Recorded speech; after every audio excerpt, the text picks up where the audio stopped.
Bienvenue dans un nouvel épisode de Soluble. Aujourd'hui, je me demande à quoi ça sert d'élire un Parlement européen et je recherche des ressources pour le savoir.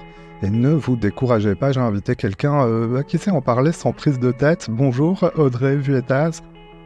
Bonjour. Tu es une journaliste politique, tu travailles en France pour la chaîne de télévision parlementaire Public Sénat. Tu es aussi la fondatrice d'un podcast d'information et de vulgarisation 100% consacré à l'Union européenne. Ton émission s'appelle Trait d'Union. Tu nous diras pourquoi tu t'es lancé dans cette aventure. Et tout au long de notre conversation, tu vas nous aider à y voir plus clair justement sur le rôle des députés européens que les 420 millions de citoyens de l'Union vont élire en juin 2024.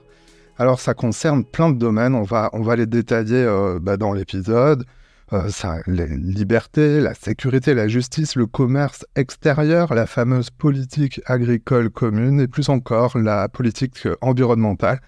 Alors on ne va pas être exhaustif, mais on va chercher des clés, donc des ressources. C'est l'occasion de comprendre l'importance que l'Europe joue dans de nombreux sujets qui font l'actualité, le tout dans un contexte où les électeurs ne connaissent pas forcément le rôle du Parlement européen dans ce vaste ensemble démocratique composé de 27 États membres, dont la France évidemment.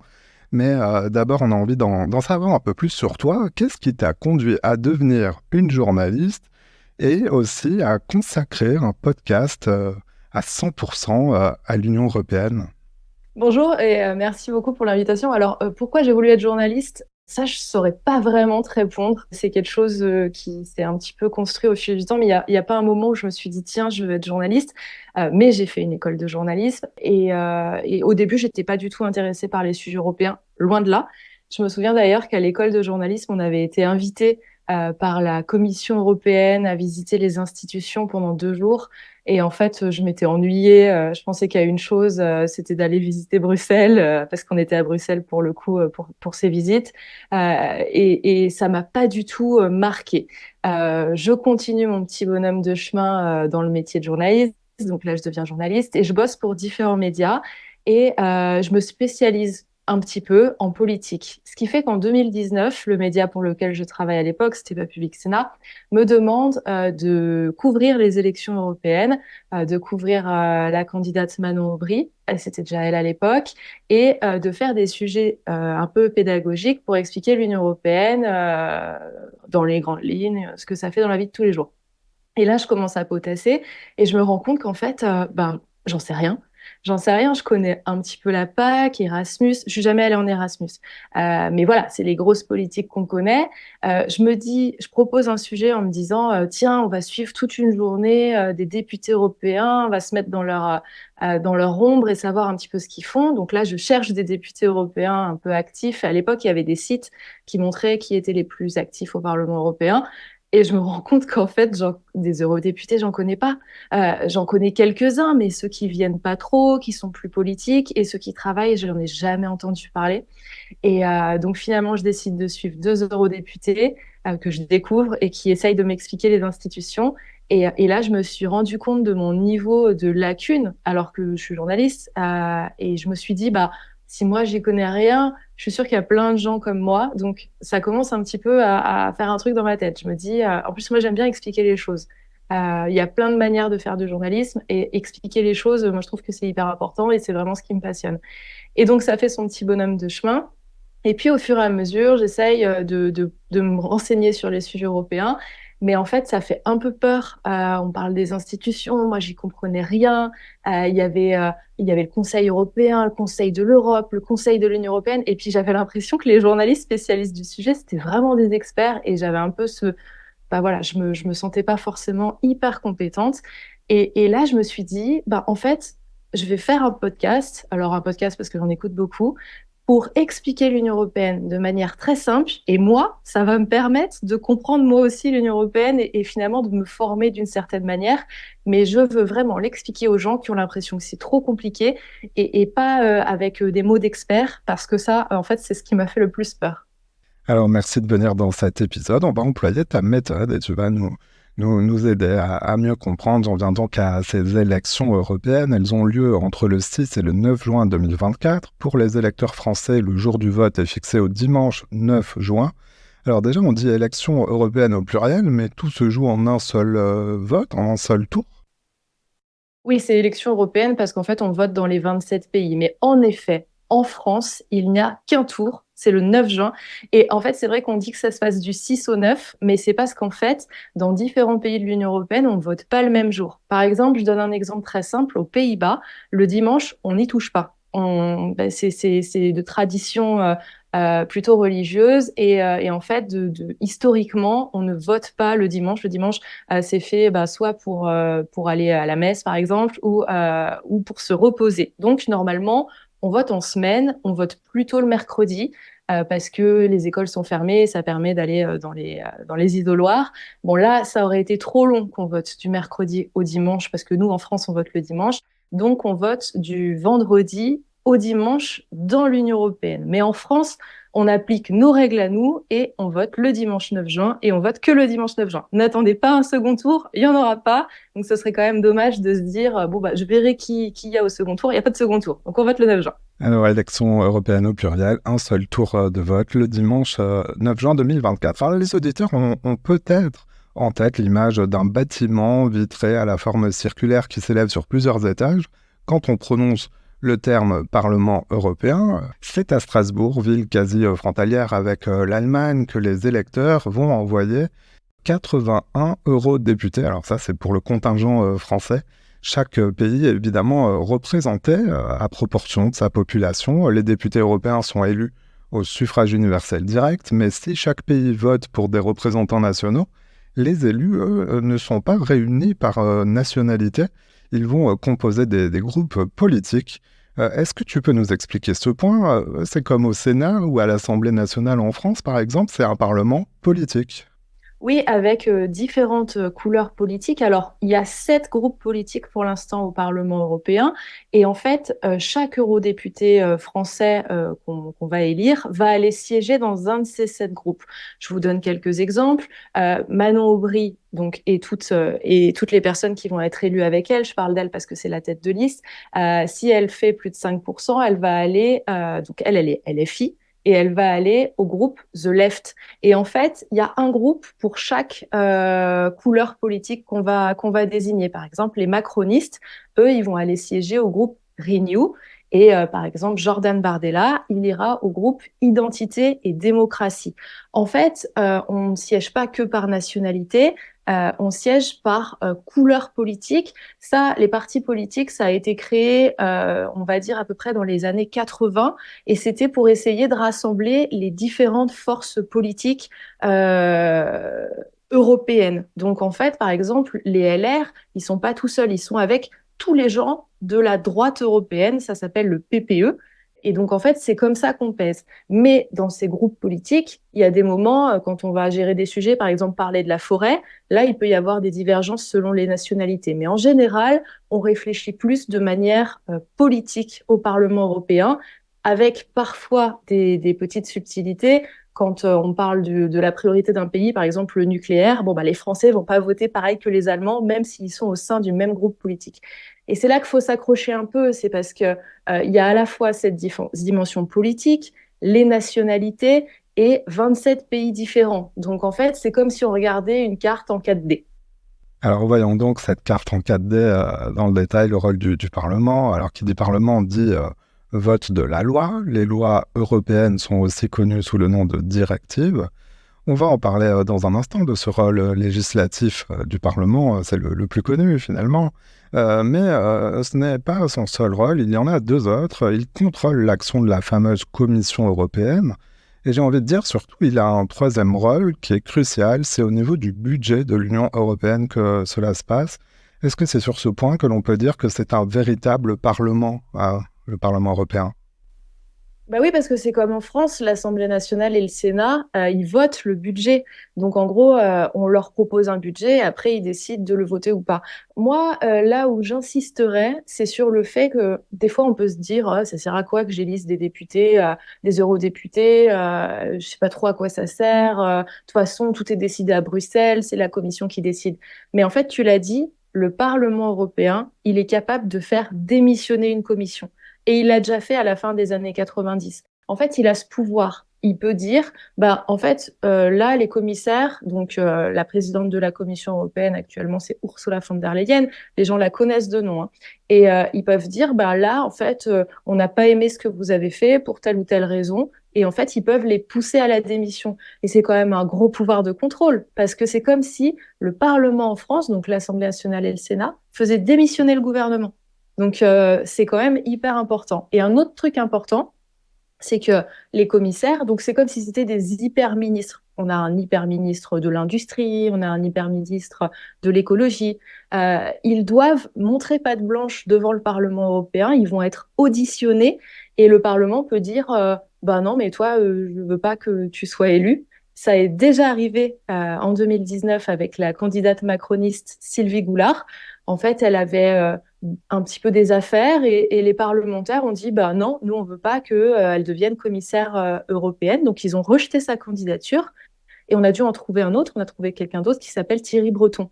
Donc ça montre quand même à quel point le Parlement c'est important de voter parce qu'en fait il a ce pouvoir de contrôle sur l'exécutif européen, comme s'il contrôlait les ministres. Oui, comme si les parlementaires contrôlaient, ce qui est déjà le cas dans beaucoup de parlements d'ailleurs, l'action du gouvernement. Là, le gouvernement, si on simplifie, c'est la Commission européenne. Alors, je reviens en un mot sur cette question de budget. 2021-2027, c'est sur cette période de temps que s'étalent les fonds connus à l'avance dont dispose l'Union européenne. Ils sont plafonnés, et je donne le chiffre parce que c'est assez important, à 1074,3 milliards, auquel il faut ajouter 750 millions du plan de relance qui a été voté à l'issue de la crise du Covid. Alors c'est tout cet argent qui est ventilé par domaine pour financer les actions et le fonctionnement de l'Union européenne. On le disait tout à l'heure, on connaît bien la PAC, la politique agricole commune, mais il y a d'autres domaines, je vais en citer quelques-uns. L'action extérieure de l'Europe, c'est pour aider au développement, l'aide humanitaire, la recherche, l'innovation, des programmes d'investissement. Le célèbre programme de mobilité des étudiants dont tu parlais, Erasmus+, mais parlons des deux autres gros domaines qui animent le débat public et qui sont peut-être la face la plus visible de l'actualité européenne. Je veux parler de la politique de migration, mais aussi, là, c'est pas visible dans le débat public, mais dans le quotidien des gens, c'est ce qu'on appelle la politique européenne de cohésion. Alors derrière ces mots, il y a ce qu'on pourrait appeler les grands travaux, en fait. Oui, et c'est ce qu'on connaît peut-être le moins, mais c'est ce qui est visible dans notre vie de tous les jours. Je parle de la politique de cohésion. En fait, comme on est un marché commun, comme on est une zone commune, l'idée, c'est d'aider certains pays ou certaines zones géographiques un peu plus isolées, par exemple en France, nos zones rurales, à se développer avec, par exemple, je sais pas, construire des réseaux ferrés ou construire des routes ou construire des pistes cyclables, par exemple, pour la mobilité. Et en fait, cette politique de cohésion, ça permet d'harmoniser un petit peu les choses au niveau européen. Et ça, c'est ce qu'on voit concrètement dans la vie de tous les jours, même si on le perçoit pas forcément. Ça peut être, voilà, je l'ai dit tout à l'heure, la construction d'une piste cyclable. Ça peut être aider à la rénovation d'une forêt.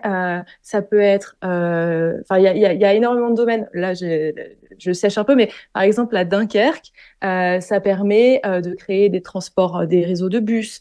Ça permet de faire en sorte que les usines, elles polluent moins. Donc voilà, il y a vraiment c'est vraiment une très grosse partie du budget qui consiste à harmoniser les choses au niveau européen. Alors évidemment, il y a des pays qui sont peut-être un petit peu moins développés que nous, qui bénéficient plus de cet argent, mais on en bénéficie en France pour harmoniser les choses et faire en sorte voilà, que les territoires un petit peu plus isolés soient un petit peu plus mis en avant. Et puis, pour ce qui est de la politique migratoire, en fait, on a décidé de mettre en commun ce qu'on appelle les demandes d'asile. Donc, en fait, quand il y a des personnes qui vont arriver de manière irrégulière pour demander l'asile, ça, c'est traité au niveau européen. Et là, il vient d'avoir un texte qui vient d'être voté et qui va faire en sorte qu'on construise aux frontières de l'Union européenne des centres qui vont ressembler en fait à des aéroports. C'est-à-dire que vous allez dedans, la personne qui demande l'asile est reçue à l'intérieur, ce qui peut prêter un peu polémique, hein, parce qu'il y aura aussi des enfants. Et en fait, c'est comme si elle était jamais entrée sur le territoire européen. Ça consiste, c'est comme un aéroport.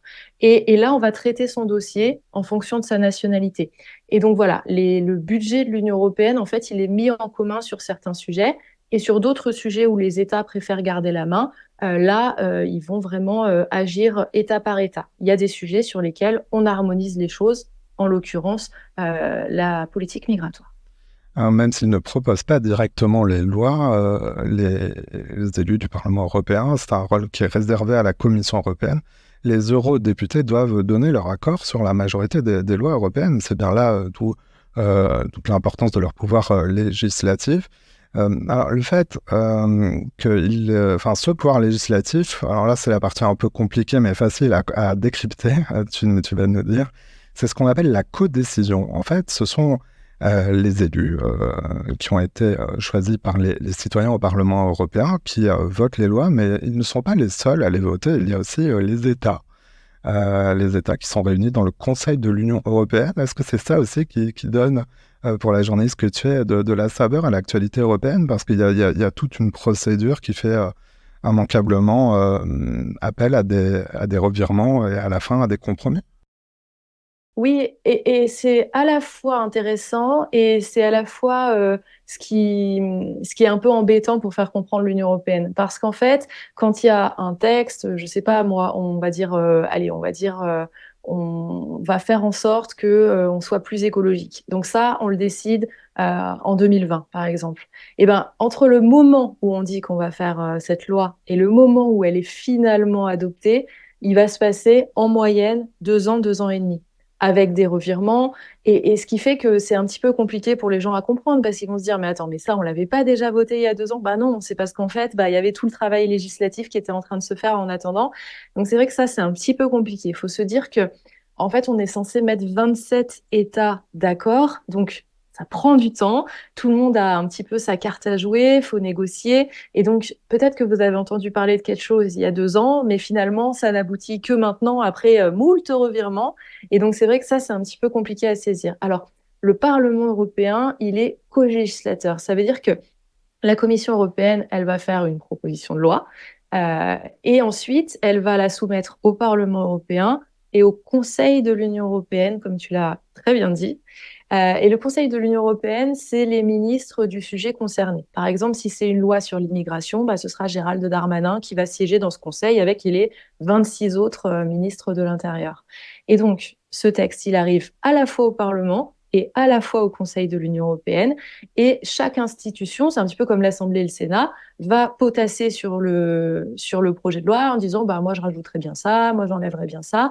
Et donc, ils font leurs petites modifications. Et donc, tu as à la fois les députés européens que le peuple a élus, et tu as à la fois les ministres des États membres sur les sujets concernés. Parce qu'en fait, comme on est une association de pays, les pays, ils ont toujours leur mot à dire à tout moment. Et en fait, ce que j'aime bien dire, c'est que le Parlement européen, souvent, il est un petit peu plus progressiste que les États membres eux-mêmes, même si ça, on ne le sait pas forcément. Par exemple, sur les sujets écologiques, ben, souvent, le Parlement, il essaye d'aller un petit peu plus loin. Et les États membres, ben, ils freinent un peu des cas de fer parce que c'est compliqué à faire accepter dans les pays, dans les différents pays. Et puis, on n'est pas tous autant avancés. Par exemple, les Polonais, ils ont encore beaucoup de centrales à charbon. Nous, c'est vrai qu'on ne s'en rend pas compte. On n'a pas vraiment de centrales à charbon sur notre territoire. On a misé sur le nucléaire. Et voilà, faut mettre tout le monde d'accord. Donc, pourquoi ça prend du temps? C'est parce que le Parlement, il doit faire ses modifications. Et les ministres, ils doivent faire leurs modifications aussi chacun de leur côté. Et ensuite, ils se réunissent et ils se disent, bon, bah, toi, t'as changé quoi? Toi, t'as changé quoi? Et là, ils doivent arriver, donc renégocier à un texte commun. Donc ça prend du temps.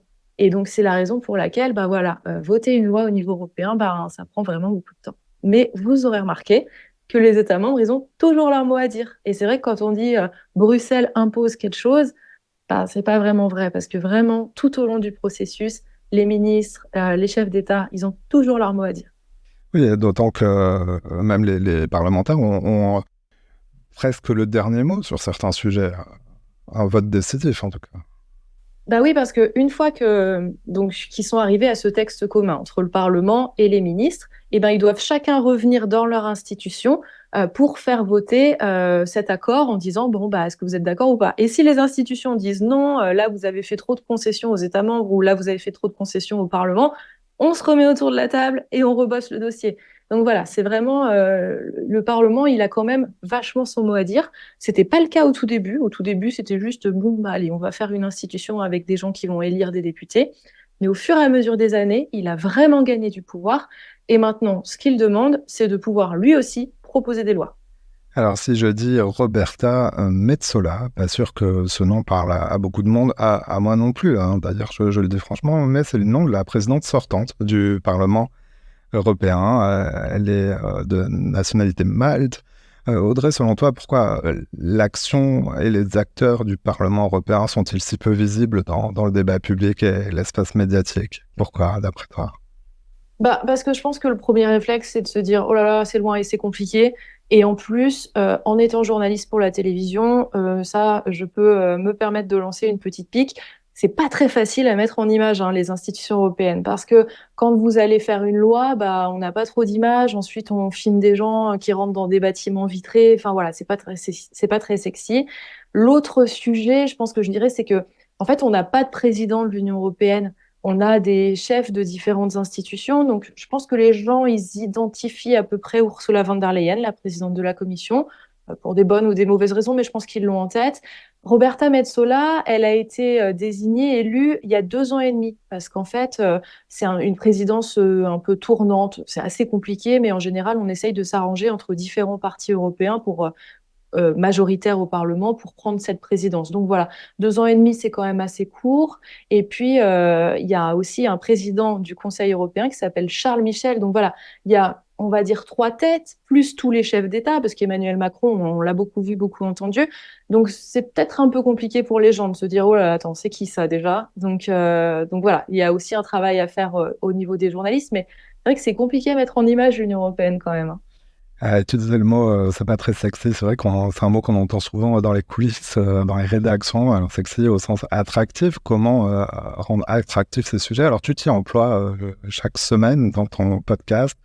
On va citer quelques enjeux de la prochaine mandature de ce Parlement européen. Les députés vont siéger pour 5 ans et nous sommes quand même, on peut dire, à une période charnière de l'histoire du continent européen. Tu vas me dire si je me trompe pas, mais parmi les sujets à suivre, tu le disais, il y aura la transition écologique, aussi son financement, la perspective de trouver aussi peut-être des ressources propres à l'Union européenne et non pas seulement des transferts d'argent des États vers l'Union européenne. Euh, je voudrais parler un instant de la politique de défense européenne avec la guerre aux portes de l'Union européenne, mais sur le continent européen. Est-ce que ça, c'est un sujet qui compte à considérer pour les électeurs pendant cette élection dès maintenant? Ouais, c'est un très gros sujet parce que pour l'instant, il n'y a pas vraiment de défense européenne, même si avec l'invasion massive de l'Ukraine par la Russie, il y a eu des choses qui ont été mises en place. Notamment, on a acheté des armes en commun et ça, tu aurais dit ça à quelqu'un qui traite les sujets européens il y a 5 6 ans, il t'aurait dit, mais jamais, jamais on achète des armes létales en commun.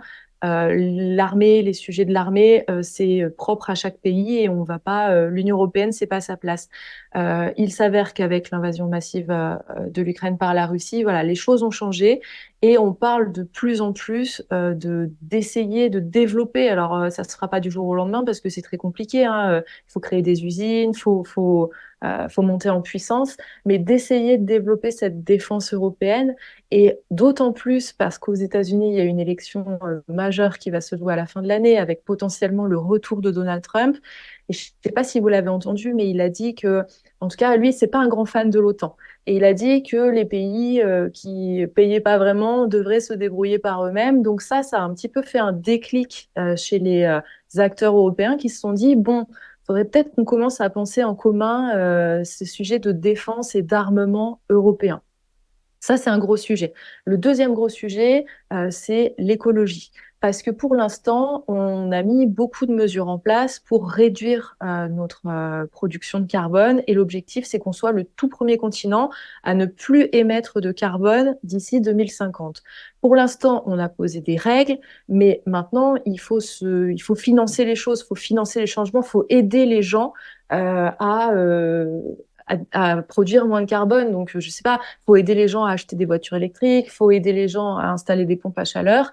Pour l'instant, on a posé les règles du jeu, mais on n'a pas encore ce financement. Et je ne sais pas si vous en avez entendu parler, mais avec la crise des agriculteurs, on a beaucoup critiqué ces règles du jeu. Et là, l'idée, c'est de se dire, OK, est-ce qu'on arrête tout en cours de chemin ou est-ce qu'on continue en se donnant les moyens de devenir neutre en carbone et en aidant les gens? Donc là, c'est vraiment un choix qui va devoir être fait et ça va être assez important à suivre. Un autre sujet hyper important, c'est que dans plusieurs pays européens, on observe, et même en France, une montée des partis dits populistes et qui sont souvent eurosceptiques. Donc ça veut dire que là, au Parlement européen, si les sondages se révèlent vrais, il va y avoir comme une vague de partis anti-européens qui vont arriver au Parlement européen. Et l'idée, c'est de savoir, bah voilà, qu'est-ce qu'ils vont faire, qu'est-ce qui va se passer. Est-ce que les partis plus européens vont travailler avec eux? Est-ce que ça va faire des reculs ou pas? Donc voilà, il y a vraiment un enjeu au niveau de ces élections de savoir si on va plus loin au niveau européen. Donc, est-ce qu'on fait une défense européenne pour être plus fort ensemble? Est-ce qu'on se met ensemble sur des sujets écologiques enfin voilà, il y a quand même une transition climatique, un changement climatique qui est en train de se faire. Est-ce qu'on le fait ensemble ou est-ce qu'on le fait chacun dans notre coin? Pas vraiment. Est-ce qu'on veut plus d'Europe ou est-ce qu'on veut moins d'Europe? Et là, vraiment, ces élections, elles sont un peu charnières là-dessus, quoi. C'est est-ce qu'on va plus loin ensemble ou est-ce qu'on fait marche arrière? Alors, je le disais, tu es la créatrice du podcast Trait d'Union, bien nommé podcast. Tu y prends le parti de vulgariser les enjeux et les acteurs de la vie de l'Union européenne. Tu entends démontrer que c'est important à suivre, mais que ce n'est pas si complexe que ça. Alors, on vient de l'entendre grâce à toi. En effet, ce n'est pas si complexe que ça. Cette motivation-là rencontre un écho auprès de tes auditeurs. Tu commences à nouer un fil avec eux autour de la vulgarisation et je veux dire, ne pas t'adresser qu'à des spécialistes. Bah, c'est vrai qu'au début, les premières personnes qui écoutaient, c'était des gens des institutions. Je le voyais dans les messages qu'ils m'écrivent et dans les retours que je pouvais avoir. Ça commence à se développer un peu, finalement, avec les élections européennes, parce que je pense qu'il y a des gens qui ont envie de s'y intéresser et c'est vraiment ça l'objectif. Moi, j'ai pas envie de m'adresser à des gens qui savent. En plus, ça doit pas les intéresser vraiment parce que clairement, c'est ce qu'ils font dans leur vie de tous les jours, donc ils n'ont pas besoin d'en apprendre plus. Mais c'est vrai que petit à petit, je commence à m'adresser par le bouche à oreille et par le fait que le podcast, on le connaît un petit peu plus, aux gens qui ont envie d'en savoir plus. Et c'est vraiment, vraiment la cible que je recherche, c'est de me dire, comme moi, peut-être il y a quelques années, en fait, ça peut paraître un peu flippant, mais non, vraiment, si on s'y intéresse un tout petit peu, c'est comme la politique française, en fait. Au début, on est là, waouh, l'Assemblée, le Sénat, la navette parlementaire, mais quand on commence à s'y intéresser un peu, on comprend bien les choses. Et en fait, c'est hyper important parce que on va voter et si on vote pas, bah, il y a d'autres gens qui, eux, ont de vrais intérêts à aller voter et qui défendent certains partis qui iront voter. Donc en fait, je pense que ça, c'est hyper important. C'est de savoir un peu de quoi on parle pour avoir un vote éclairé et surtout pour aller voter. C'est hyper important d'aller voter. Est-ce que tu peux nous donner quelques exemples d'épisodes et de formats tu traites l'Europe à travers des histoires, à travers des gens, à travers leurs avis, leurs expertises. C'est très humain finalement, tout ça. Bah, parce qu'en fait, les institutions, c'est tellement ennuyeux que je me suis dit, on va se baser sur l'humain. Donc, il y a un épisode vraiment qui me tient, deux épisodes qui me tiennent à cœur. Le premier, c'est le commandant Massoud qui était venu visiter le Parlement européen. C'était dans les années 2000 et c'était juste avant son assassinat. Ça, j'ai trouvé ça hyper intéressant parce qu'en fait, à cette époque, c'était un peu un paria et la présidente du Parlement, Nicole Fontaine, elle avait un peu été très bien conseillée hein, pour le coup et elle avait un peu senti le vent et elle l'avait invité au moment où vraiment sur la scène internationale, personne comptait sur lui. Le deuxième épisode, c'est sur Louise Weiss, c'est une Européenne féministe, visionnaire, qui s'est battue pour le droit de vote des femmes en France, mais qui s'est aussi battue pour ce qui est devenu l'Union européenne maintenant. Et c'était vraiment une nana badass, je l'ai d'ailleurs dit dans mon titre. Et puis après, il y a des épisodes que j'aime bien aussi, ceux qui sont un peu les plus didactiques. Voilà, qu'est-ce qu'un trilogue, qu'est-ce que la Commission européenne, qu'est-ce que le Green Deal, parce qu'en fait, on parle de ces mots et ça peut être hyper inquiétant. Et en fait, quand on l'explique assez simplement, ça passe tout seul. Et un des derniers épisodes que j'ai fait, c'est sur la Géorgie, parce que même si c'est un pays qui paraît assez loin, c'est un pays du Caucase, bah voilà, eux, ils sont en train de faire un shift, d'abandonner finalement l'influence russe au profit de l'influence européenne et de manière géostratégique, c'est hyper intéressant à suivre. Alors, il y a plein de sujets. Tu animes ce podcast depuis 2021. Je souligne que tu as reçu le prix du citoyen européen en France, un prix décerné par le Parlement européen, justement pour ton action d'information avec le podcast Trait d'Union. Tu es journaliste, je le disais. As-tu quelques recommandations à nous faire pour mieux s'informer sur l'Union européenne, en complément évidemment de ton podcast? Oui, alors il y a une chaîne Twitch qui est animée par Quentin qui s'appelle MEP Assistant. En fait, c'est Member of the European Parliament parce que des fois il fait en anglais mais des fois en français.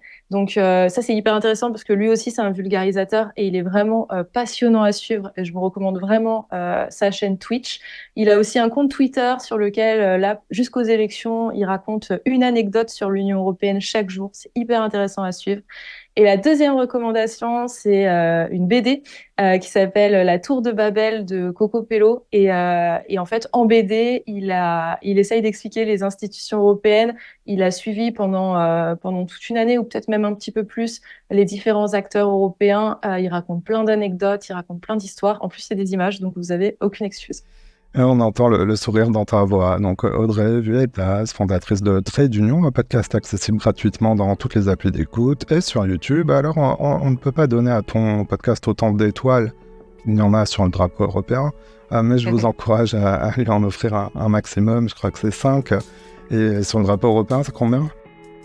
Il y en a 12. Ok, alors 5 étoiles pour ton podcast. Au passage, si vous voulez mettre 5 étoiles au podcast Soluble juste avant, c'est toujours apprécié. Merci Audrey, on te retrouve aussi sur les réseaux sociaux.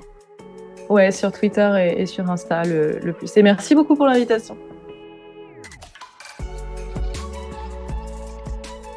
Voilà, c'est la fin de cet épisode. Si vous l'avez aimé, notez-le, partagez-le et parlez-en autour de vous.